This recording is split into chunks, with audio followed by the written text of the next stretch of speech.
A paz do Senhor, meus irmãos. Estamos aqui hoje para dar início ao estudo da Epístola de Paulo aos Romanos. Não estamos tendo culto, mas vamos fazer a gravação desse estudo para que você aí na segurança e no conforto da sua casa possa ser alimentado pela palavra de Deus.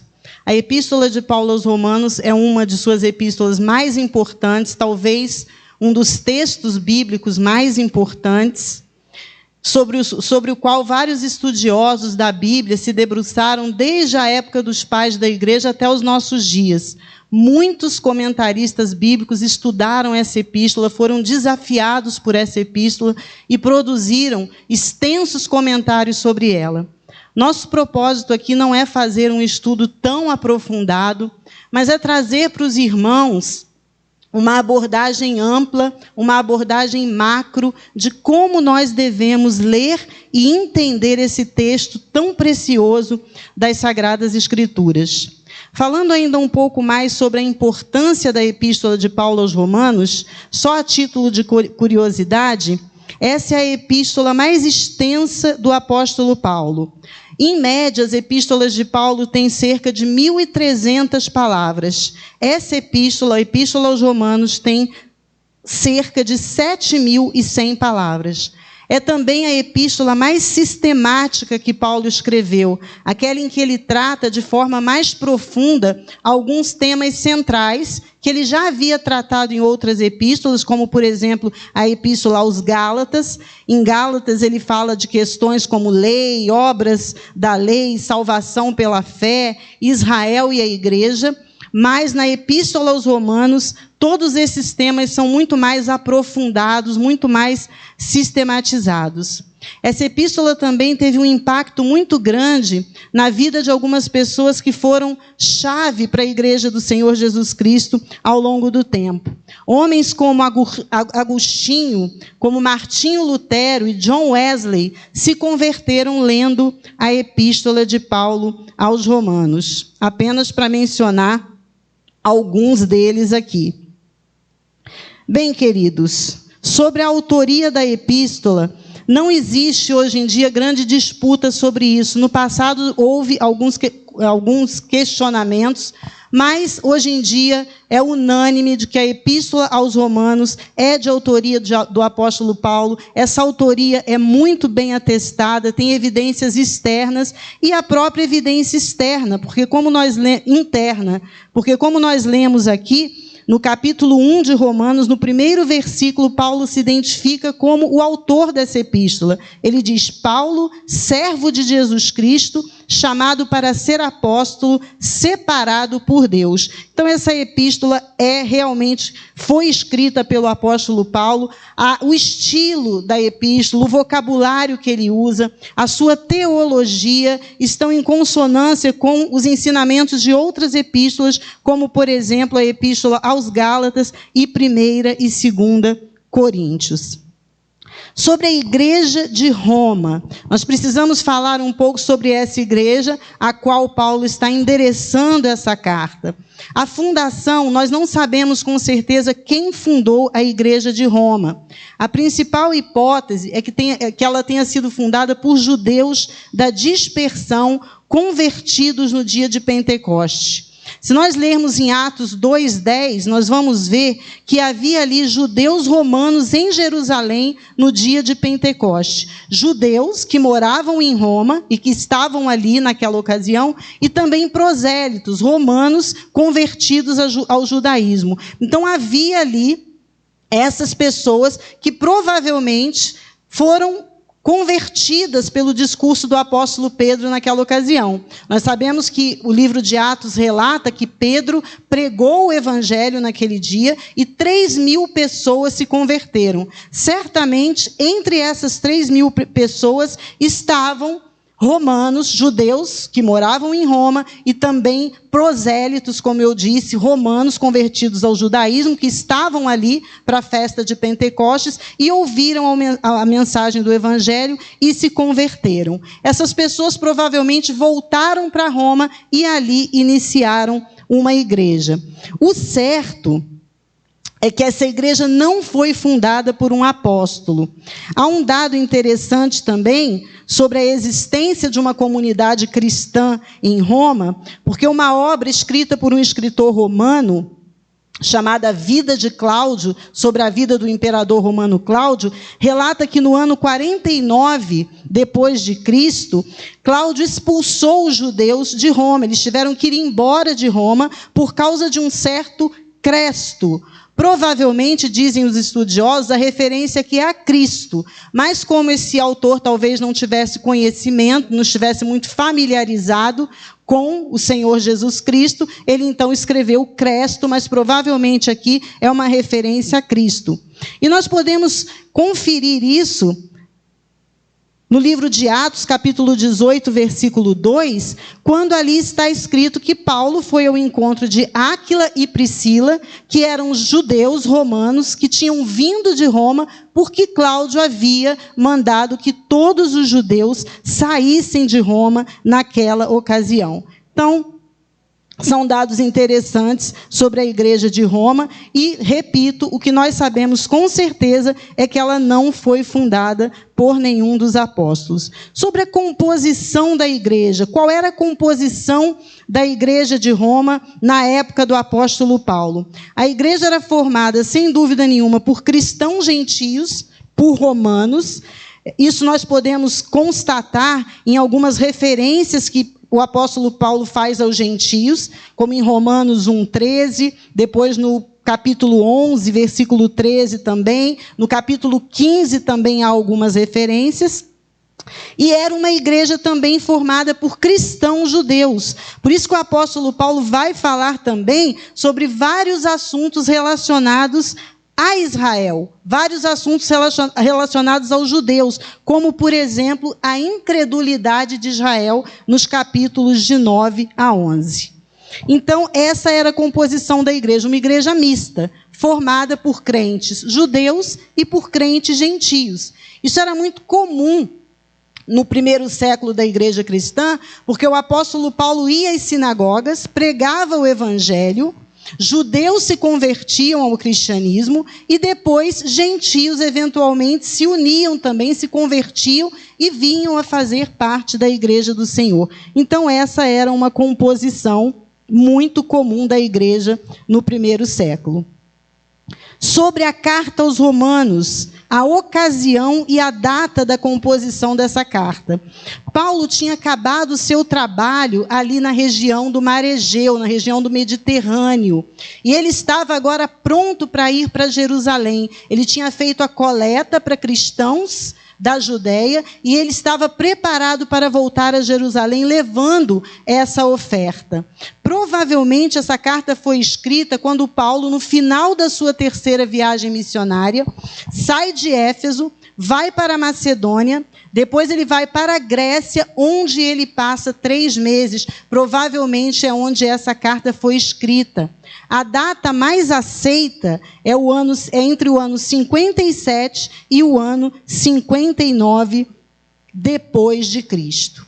E qual é o propósito, então, da epístola de Paulo aos Romanos? O próprio apóstolo Paulo menciona pelo menos 3 propósitos para que ele tenha escrito essa carta aos Romanos. O primeiro é que ele queria preparar a sua visita a Roma. Paulo tinha a intenção de visitar aqueles crentes romanos, lembrando que até aquele momento ele não conhecia aquela igreja. Então Paulo tinha intenção de visitá-los. O segundo objetivo seria obter apoio deles para que ele fosse para a Espanha, continuar lá a sua missão. Paulo queria ir para a Espanha, continuar a pregação do Evangelho, já que não havia mais campo de trabalho, ele já havia feito um extenso trabalho missionário na região do Mediterrâneo. Então, Paulo queria continuar agora esse trabalho na Espanha, e a igreja mais próxima seria a igreja de Roma. Então, ele também escreve para contar com esse apoio quando ele fosse para a Espanha. E, finalmente, ele menciona que escreve também para pedir orações sobre a coleta coleta que ele estava fazendo naquele momento para os cristãos em Jerusalém e também para a sua própria visita a Jerusalém. Como eu mencionei, ele estava indo para Jerusalém, estava a caminho de Jerusalém, na Grécia, quando ele escreve a epístola aos Romanos. Certamente, se Paulo queria contar com o apoio da igreja de Roma para pregar o evangelho na Espanha, ele precisava escrever uma carta com essa profundidade, porque havia naquela ocasião muita maledicência, muita fofoca, muita mentira sobre o apóstolo Paulo. Entre os judeus havia, por exemplo, a ideia de que Paulo era um traidor do judaísmo, alguém que pregava contra a lei, contra o templo, alguém que pregava contra a circuncisão, que ensinava os judeus cristãos a não circuncidarem seus filhos. Alguns diziam que Paulo era um mercenário. Então, Paulo precisava explicar para a igreja de Roma qual era, na verdade, o evangelho que ele pregava. Ele precisava que aquela igreja entendesse que ele não pregava contra o judaísmo, ele pregava o cumprimento das promessas da religião judaica, agora na pessoa de Jesus Cristo. Então, para que aquela igreja entendesse qual era a mensagem que ele pregaria, inclusive quando ele estivesse na Espanha, Paulo então faz essa exposição profunda, sistematizada da mensagem do Evangelho, abordando aqui todas essas questões, falando sobre a lei, falando sobre a importância da lei, mas defendendo também, principalmente, a justificação pela fé, mostrando qual é o papel da lei na justificação pela fé. Finalmente, irmãos, sobre a divisão de Romanos. A epístola de Paulo aos Romanos pode ser dividida da seguinte forma: dos capítulos 1 ao 3, capítulo 1, 2 e a primeira parte do capítulo 3, nós temos Paulo falando sobre a perdição de todos os homens. Paulo vai mostrar que todos os homens estão perdidos. No capítulo 1, ele fala da perdição dos gentios, especificamente, e no capítulo 2, ele vai falar sobre a perdição dos judeus. Depois da segunda metade do capítulo 3 até o versículo 5, irmãos, da segunda metade do capítulo 3 até o capítulo 5, nós temos a justificação pela fé. Paulo vai falar, então, se todos estão perdidos, qual é a solução? A justificação pela fé. Nos capítulos 6, 7 e 8, Paulo vai falar sobre santificação. Ou seja, ele vai falar agora sobre como aqueles que foram justificados devem viver.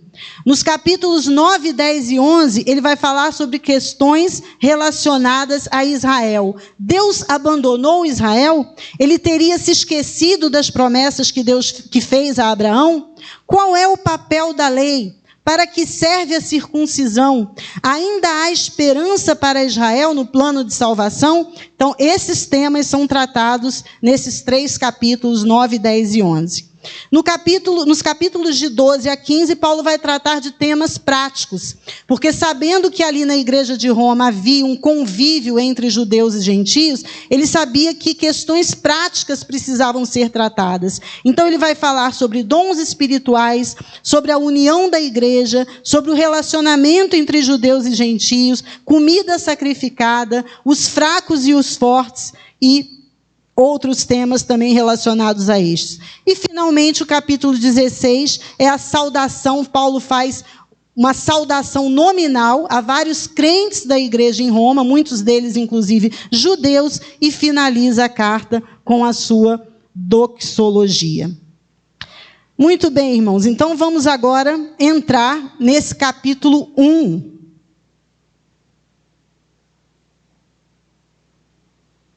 Dessa epístola tão preciosa.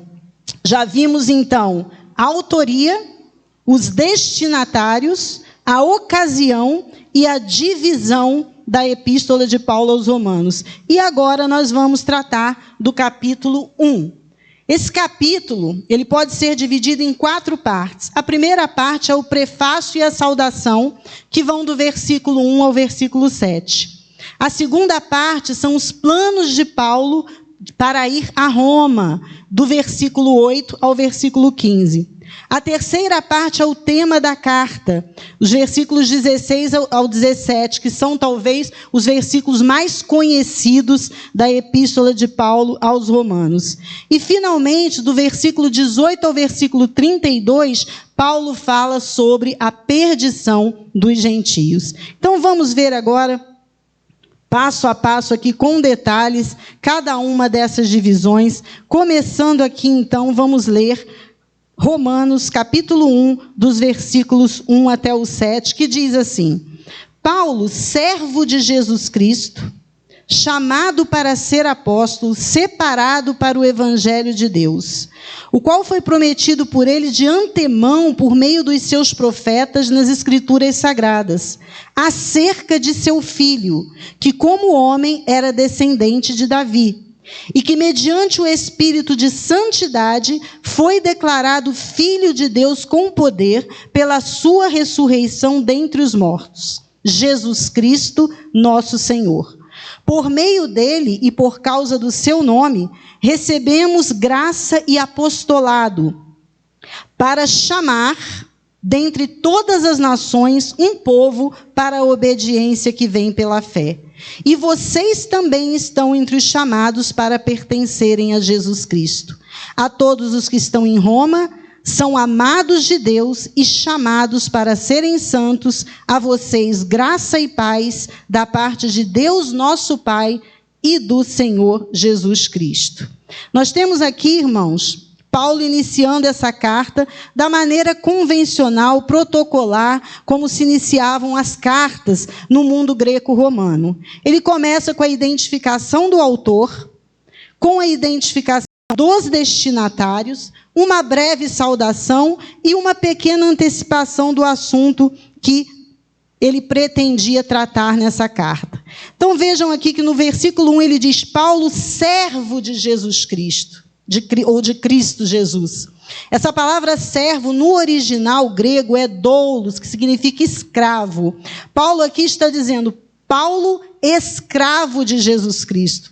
Paulo aqui se coloca numa situação de dependência total do Senhor Jesus Cristo. Ele mostra que ele é propriedade do Senhor Jesus Cristo, que ele é preso do Senhor Jesus Cristo, prisioneiro do Senhor Jesus Cristo. Mas não um escravo como aqueles que havia naquela época, que eram obrigados a ser escravos, sobre os quais havia uma escravidão imposta por outro homem. Não.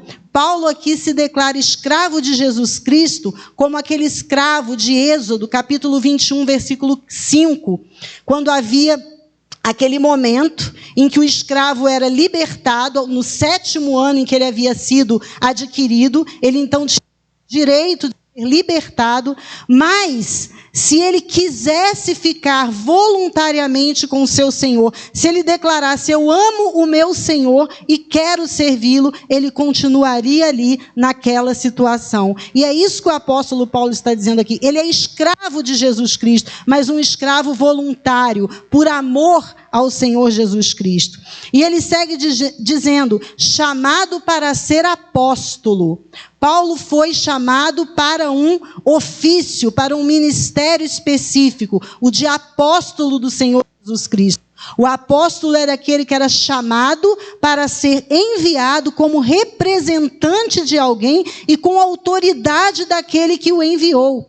O apóstolo Paulo, então, era apóstolo de Jesus Cristo e ele não foi chamado por homem nenhum. Ele foi chamado e comissionado pelo próprio Senhor Jesus Cristo. Ele tinha as credenciais do apostolado porque ele viu o Senhor Jesus Cristo ressurreto. Então, Paulo era apóstolo de Jesus Cristo, tinha as credenciais do apostolado, separado para o evangelho de Deus. Vejam só. Deus separou Paulo entre tantos outros cristãos que havia para que ele anunciasse o evangelho de Deus e, como nós sabemos, principalmente aos gentios. Agora vejam o que ele fala sobre esse evangelho ao qual ele foi chamado para anunciar. ele diz, o qual, esse evangelho, foi prometido por ele de antemão, foi prometido por Deus de antemão, por meio de seus profetas nas escrituras sagradas. O que Paulo está fazendo aqui, ele está dizendo o seguinte, olha, não fui eu que inventei o evangelho. O evangelho não é invenção minha, o evangelho é uma mensagem antiga, uma mensagem de boas novas que já está nas escrituras sagradas, que já foi anunciada, que já foi predita de antemão pelos profetas. É isso que o apóstolo Paulo está dizendo aqui. Não fui eu, Paulo, que inventei essa mensagem é antiga. Essa mensagem já foi anunciada pelos profetas de Deus. E acerca de que é essa mensagem? Vejam o versículo 3. Acerca de seu filho. O evangelho é uma mensagem sobre o filho de Deus. O evangelho não é um chamado para que você siga um código de ética. O evangelho é um chamado para que você tenha um relacionamento pessoal com uma pessoa, e essa pessoa é o Senhor Jesus Cristo. E o que Paulo fala acerca do filho? Que ele veio como homem da descendência de Davi, mas que também mediante o Espírito de santidade, que é o Espírito Santo, ele foi declarado Filho de Deus com poder pela sua ressurreição dentre os mortos. O que Paulo está dizendo aqui é o seguinte: Jesus Cristo, o Filho de Deus, veio como homem, ele encarnou, ele se tornou um de nós. Mas quando ele ressuscitou dentre os mortos, ficou provado que ele não era apenas um homem da descendência de Davi, ele era, na verdade, o Filho de Deus. Vejam que coisa maravilhosa. Ele não era só um homem encarnado, ele era o próprio Deus encarnado, ele era o Filho de Deus. Então é isso que o apóstolo Paulo está dizendo aqui, que quando ele ressuscitou, pelo poder do Espírito Santo, então ele foi declarado como Filho de Deus, ou seja, ficou evidente, ficou notório que ele era o Filho de Deus. E finalmente, continuando aqui, irmãos, ele vai dizer, por meio dele, por causa do seu nome. Ou seja, tudo é por meio de Cristo e por causa de Cristo. Por causa dele, por meio dele, recebemos graça e apostolado. A graça que Paulo tinha, o chamado de ser apóstolo, era por meio de Cristo e por causa de Cristo. E com que objetivo era esse chamado? Com o objetivo de chamar dentre todas as nações um povo para a obediência que vem pela fé. Paulo foi chamado para anunciar uma mensagem, para chamar um povo para crer nessa mensagem. Essa mensagem deve ser obedecida e ela deve ser obedecida por fé. E finalmente ele diz, e vocês também, se referindo àqueles crentes da igreja de Roma, tanto judeus quanto gentios, vocês também são chamados para pertencerem a Jesus Cristo. Nós fomos chamados para pertencer a Jesus Cristo. Vejam que privilégio maravilhoso. A todos os que em Roma são amados de Deus e chamados para serem santos. A vocês graça e paz da parte de Deus nosso Pai e do Senhor Jesus Cristo. Aqui o apóstolo Paulo, então, saúda aquela igreja com graça e paz da parte de Deus nosso Pai e do Senhor Jesus Cristo. Vejam que ele coloca o Senhor Jesus Cristo no mesmo patamar de Deus Pai, porque essa é a teologia do Novo Testamento. Jesus Cristo é Deus, ele é Senhor, ele é a terceira pessoa da Trindade. Vamos agora aqui para a segunda parte desse capítulo, que é dos versículos 8 ao versículo 15, que fala dos planos de Paulo para ir a Roma. Então vamos acompanhar aqui o que Paulo diz. Ele diz, antes de tudo, no versículo 8, sou grato a meu Deus, mediante Jesus Cristo, por todos vocês, porque em todo o mundo está sendo anunciada a fé que vocês têm.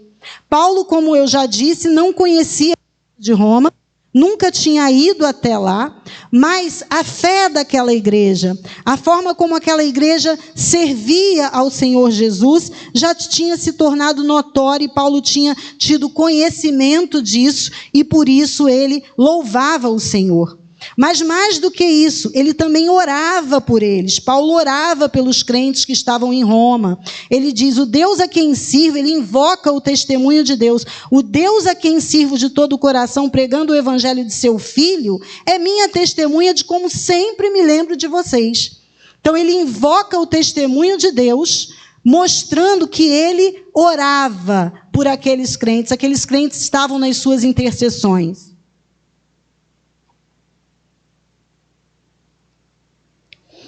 E ele diz também, no versículo 10, que nas suas orações, ele também pedia, pela vontade de Deus, que fosse aberto o caminho para que ele pudesse visitar os crentes em Roma. Então veja só, ele agradecia, ele intercedia por aqueles crentes, e ele também pedia que, se fosse da vontade de Deus, ele queria visitar aqueles crentes em Roma. Veja que Paulo não determina nada, não é? Ele não impõe nada, ele quer ir a Roma pela vontade de Deus. Muitos hoje, não é, querem determinar as coisas, mas nós não podemos determinar nada, porque quem determina é Deus.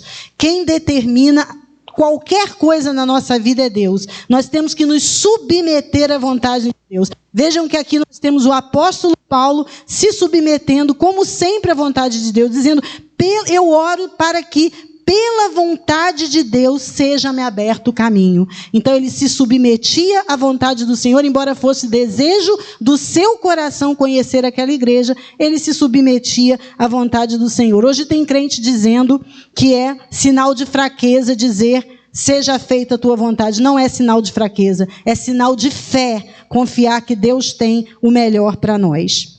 Bem, mas por que Paulo queria visitar a igreja em Roma? Ele vai explicar agora. Anseio vê-los, estamos no versículo 11. Anseio vê-los a fim de compartilhar com vocês algum dom espiritual para fortalecê-los.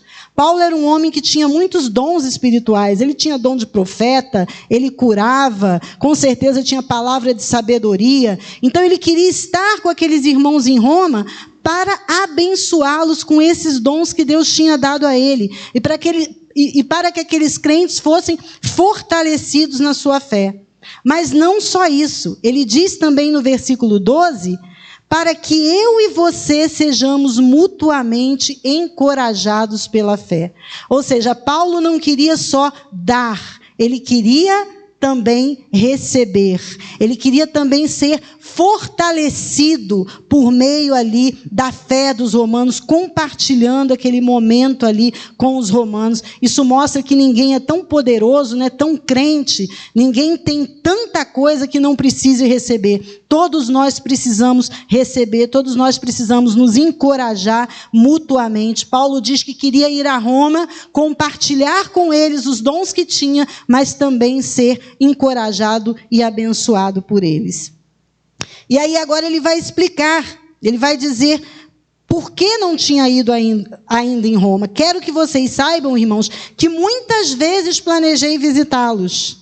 Já era uma intenção antiga de Paulo visitar aqueles crentes em Roma, mas fui impedido até agora. Ele não esclarece aqui por que havia sido impedido até esse momento, mas nós sabemos que ele não tinha tido condições de ir até aquele momento por causa do seu trabalho, da sua extensa atividade missionária ali na região do Mediterrâneo. Por esse motivo, ele ainda não tinha tido condições de ir a Roma. Mas agora, como eu já mencionei também, aquele campo de trabalho havia se esgotado e Paulo, então, tinha intenção de finalmente conseguir ir para Roma. E ele diz aqui, com que propósito? Meu propósito é colher algum fruto entre vocês, assim como tenho colhido entre os demais gentios. Paulo havia pregado o evangelho entre muitos gentios e já tinha havido muita conversão por onde ele passou. E agora ele também queria ir até os romanos, para que lá em Roma, naquele lugar onde havia muitos gentios, o gentio é o não judeu na Bíblia, todo aquele que não é judeu, no caso aqui gregos, romanos, Paulo queria que também houvesse fruto entre eles, ou seja, que também houvesse conversão naquele lugar. E agora Paulo vai falar algo maravilhoso no versículo 14. Por que ele tinha esse desejo tão grande de pregar o evangelho em Roma e na Espanha, depois de já ter pregado por várias cidades onde ele implantou, inclusive, igrejas? Está aí no versículo 14, ele diz: sou devedor, tanto a gregos como a bárbaros, tanto a sábios como a ignorantes. Por isso estou disposto a pregar o evangelho também a vocês que estão em Roma. Vejam só, queridos, Paulo diz aqui que ele se sente devedor a todas as pessoas de todas as classes sociais. Por quê? Porque ele foi alcançado pelo evangelho. A vida dele foi transformada pelo evangelho. Então agora ele se sente devedor, ele quer compartilhar essa mensagem que pode transformar a vida de outras pessoas também.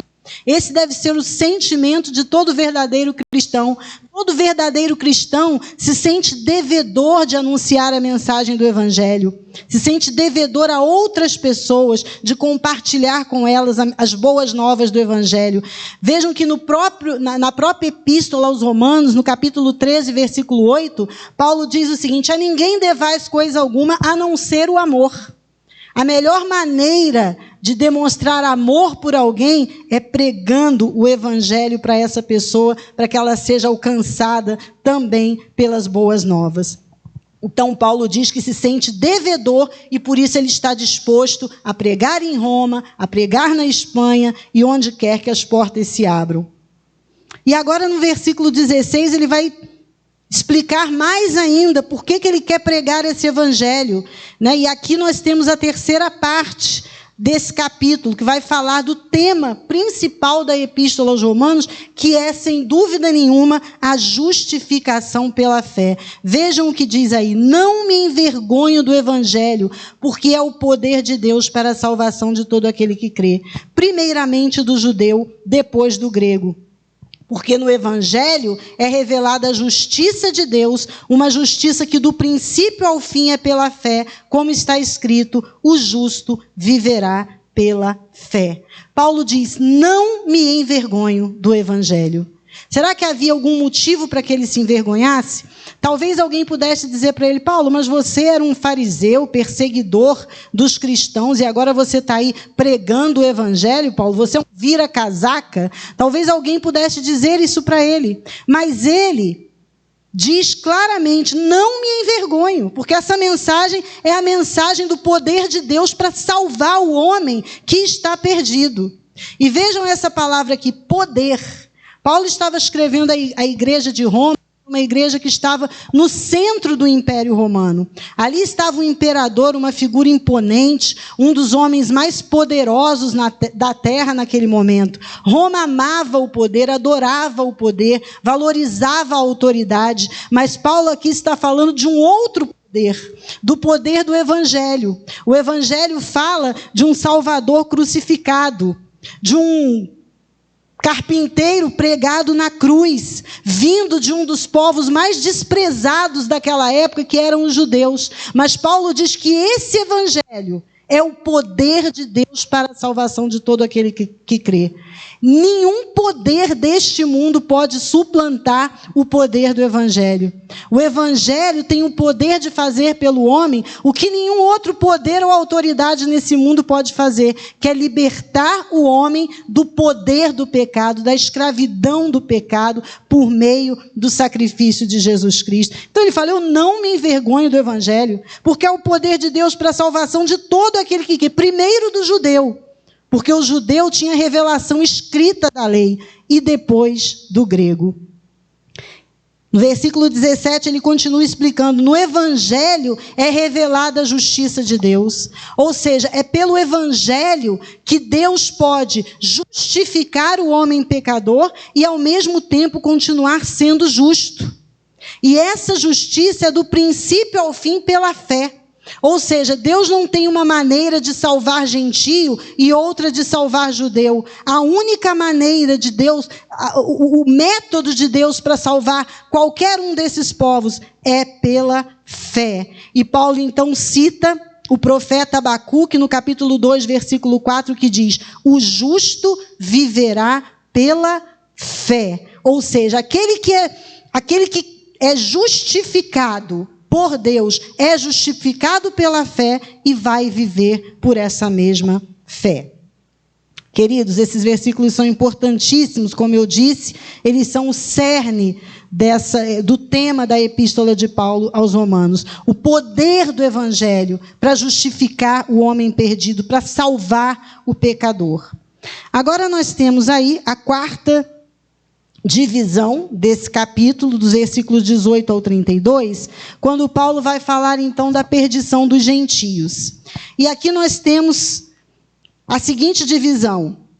Em primeiro lugar, Paulo vai falar sobre a revelação de Deus aos gentios. Está do versículo 18 ao versículo 20. Depois ele vai falar sobre a rejeição.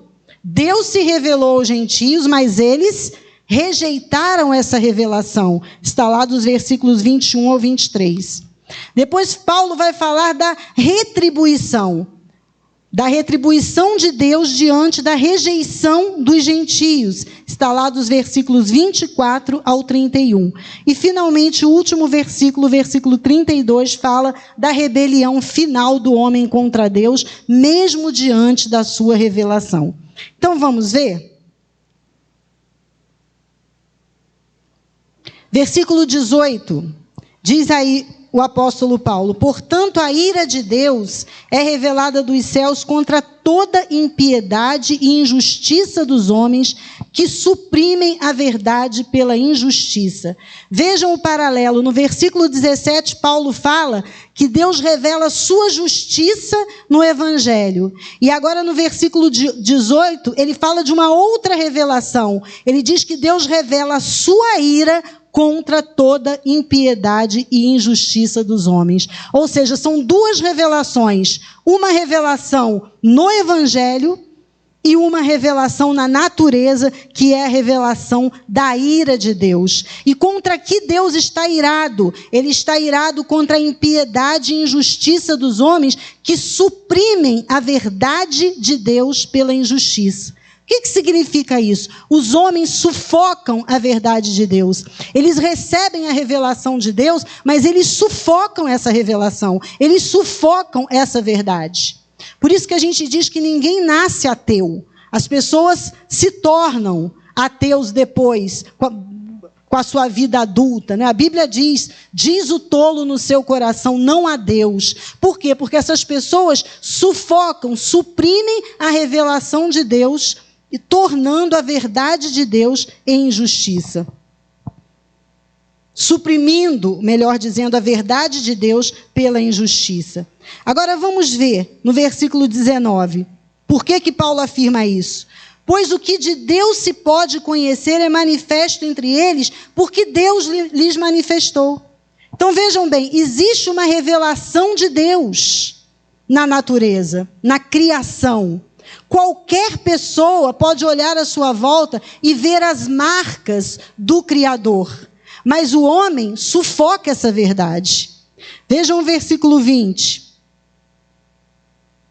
Desde a criação do mundo, os atributos invisíveis de Deus, seu eterno poder e sua natureza divina, têm sido vistos claramente, sendo compreendidos por meio das coisas criadas, de forma que tais homens são indesculpáveis. Então o apóstolo Paulo está dizendo, Deus está irado, porque os homens receberam a revelação de Deus, eles podem ver a marca de Deus na criação, mas eles suprimem essa revelação, eles sufocam essa revelação e não reconhecem a glória de Deus na revelação. Dois atributos são mencionados aqui no versículo 20. O eterno poder de Deus, ou seja, na criação é possível nós vermos que há um poder eterno, anterior à própria criação, por trás de tudo isso. E nós também podemos ver na criação a natureza divina.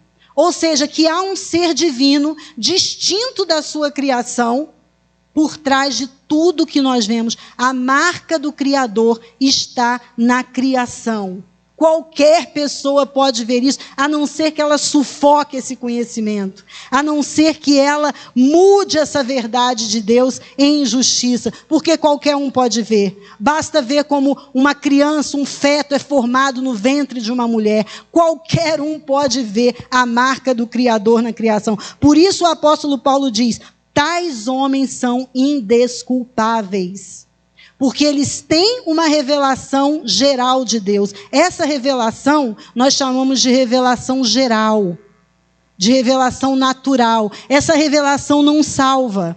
A revelação geral, ela não tem natureza salvadora, mas ela é suficiente para condenar o homem.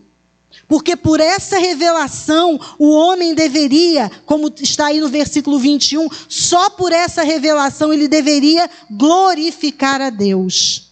Então o homem se torna indesculpável porque as marcas do Criador estão na criação. O Salmo 19 é lindíssimo, quando diz que a natureza um dia traz revelação ao outro dia. Lindíssimo o Salmo 19, falando dessa revelação de Deus. Então, no dia do juízo, ninguém vai poder dizer: eu não sabia. Eu não sabia. Sabia sim. Sabia porque as marcas do Criador, mais uma vez eu digo, estão na criação. E o que esses homens deveriam ter feito? Glorificado a Deus. Mas o que eles fizeram? Está aí no versículo 21. Tendo conhecido a Deus, não o glorificaram como Deus, nem lhe renderam graças, mas os seus pensamentos tornaram-se fúteis e o coração insensato deles obscureceu-se. O que o apóstolo Paulo está falando? Olha, eles conheceram a Deus. Eles viram as marcas de Deus. Eles receberam a revelação geral de Deus na criação. Mas sabe o que eles fizeram? Eles começaram a ter pensamentos fúteis.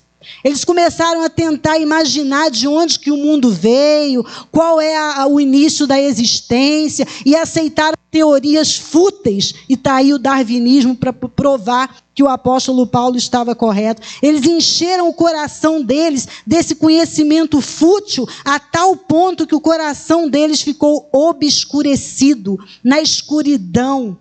Não conseguem mais ver a glória e nem chegar ao conhecimento de Deus. E Paulo diz mais, diz que eles trocaram a glória do Deus imortal por imagens feitas segundo a semelhança do homem, bem como de pássaros, quadrúpedes e répteis. O que o apóstolo Paulo está dizendo aqui? Ao invés de adorar ao Criador, os homens fizeram imagens e passaram a adorar a criatura. Adorar animal, adorar homens, como acontecia em Roma mesmo, pessoas adoravam o imperador, como acontecia no Egito com o faraó. É isso que o apóstolo Paulo está falando, um pecado terrível, o pecado da idolatria. Apesar de ver a revelação de Deus na natureza, na criação, o homem se rebela contra isso, sufoca esse conhecimento e passa a adorar a criatura no lugar do Criador. E agora, aqui está então, até o versículo 23 que nós lemos, a rejeição. Nós vimos a revelação, Deus se revelou ao homem, o homem rejeita esse conhecimento, sufoca esse conhecimento, passa a idolatrar aquilo que não merece idolatria, a adorar aquilo que não merece adoração. E agora nós vamos ver qual é a retribuição de Deus a esses homens que agiram dessa forma. Dos versículos 24 ao 31, nós temos aí a retribuição de Deus. E por 3 vezes aparece a expressão Deus os entregou. No versículo 24 nós temos aí, por isso Deus os entregou à impureza sexual. Versículo 26, Deus os entregou a paixões vergonhosas. Versículo 28, Ele os entregou a uma disposição mental reprovável. Então nós vamos ver aqui qual é o juízo de Deus sobre esses homens. Olha o que diz o versículo 24. Por isso Deus os entregou à impureza sexual, segundo os desejos pecaminosos do seu coração, para a degradação do seu corpo entre si. Paulo está falando aqui que, como juízo, Deus entregou essas pessoas à sua própria disposição. Deus abandonou essas pessoas aos próprios desejos do seu coração, à imoralidade sexual. Deixou que os homens seguissem o curso do seu próprio coração corrupto, pecaminoso. E agora ele vai falar aqui no versículo 25. Trocaram a verdade de Deus pela mentira e adoraram e serviram coisas e seres criados em lugar do Criador, que é bendito para sempre. Amém. Por que Deus fez isso? Aqui está a resposta mais uma vez. Aqui Paulo está reforçando mais uma vez. Por que Deus puniu esses homens, entregando-os ao seu próprio caminho de imoralidade e de devassidão? Porque eles adoraram e serviram a coisas e seres criados em lugar do Criador, que é bendito para sempre. Amém. Versículo 26, agora Paulo vai falar de alguns pecados sexuais específicos. Por causa disso, Deus os entregou a paixões vergonhosas. Até suas mulheres trocaram suas relações sexuais naturais por outras, contrárias à natureza. O apóstolo Paulo aqui está falando do lesbianismo. Está falando da prática de homossexual entre mulheres. Paulo está dizendo que isso é algo que é contrário à natureza. Por isso que quando as pessoas perguntam aos crentes por que é que os crentes não aceitam a prática homossexual, aqui está a resposta que nós damos. Porque a Bíblia diz que isso é algo contrário à natureza. Deus criou homem e mulher. Então o lesbianismo é algo que afronta o Criador, é algo que vai contra a natureza, aquilo que Deus criou originalmente. E aí ele continua aqui também agora falando dos homens.